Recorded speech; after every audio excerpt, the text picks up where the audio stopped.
நாங்கள் எங்களுடைய தொழுகைகளை சுருக்கி தொழுவோம் அல்லது சேர்த்து தொழுவோம். எங்களுக்கு இஸ்லாம் வழங்கி இருக்கக்கூடிய சலுகைகள் பல இருக்கின்றன. அவற்றிலே ஒன்று, பயணம் மேற்கொள்கின்ற சந்தர்ப்பத்திலே நாங்கள் எங்களுடைய தொழுகைகளை சுருக்கியும் சேர்த்தும் தொழ முடியும். லுஹரையும் அசரையும் நாங்கள் சேர்த்து தொழலாம்.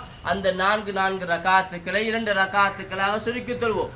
அதுபோன்று மாரிபுடைய தொழுகையையும் இஷாவுடைய தொழுகையையும் நாங்கள் சேர்த்து தொழலாம். அதுபோன்று மாரிபுடைய தொழுகையை 3 ரகாத் தொழுதுவிட்டு இஷாவுடைய 4 ரகாத்துக்களை 2 ரகாத்துக்களாக சுருக்கி தொழுவோம். இவ்வாறு இருக்கின்ற இந்த பயணத்திலே நாங்கள் ஏழே சுன்னத்தான தொழுகைகளை நிறைவேற்றிய வேண்டிய அவசியமில்லை. உதாரணமாக துஹருக்கு பின்னால் முன்னால் தொழுகின்ற சுன்னத்தான தொழுகைகள், அதுபோன்று மாரிபு புறவு தொழக்கூடிய சுன்னத்தான தொழுகைகள், இவைகளெல்லாம் நாங்கள் பயணத்திலே மேற்கொள்ள வேண்டிய அவசியமில்லை. ஆனால் நபி ஸல்லல்லாஹு அலைஹி வஸல்லம் அவர்கள் பயணத்திலே இரண்டே சுன்னத்தான வணக்கங்களை அவர்கள் தொழுதிருக்கிறார்கள். ஒன்று, வித்ருடைய தொழுகையை அவர்கள் விட மாட்டார்கள்.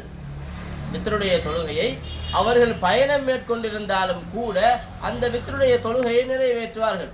அதுபோன்றுதான் சுபஹுக்கு முன்னாலே தொழக்கூடிய அந்த 2 ரகாத்தை அவர்கள் பயணம் செய்தாலும் பயண காலத்திலும் கூட நிறைவேற்றுவார்கள். ஏனென்றால் அது மிகப்பெரிய பெருமதியை தரக்கூடியதாக இருக்கிறது. நபியுல்லாஹி ஸல்லல்லாஹு அலைஹி வஸல்லம் சொல்கிறார்கள், ஒரு மனிதனுக்கு சுபஹு தொழுகைக்கு முன்னாலே தொழக்கூடிய அந்த 2 ரகாத்துக்களை தொழக்கூடிய வாய்ப்பு கிடைப்பது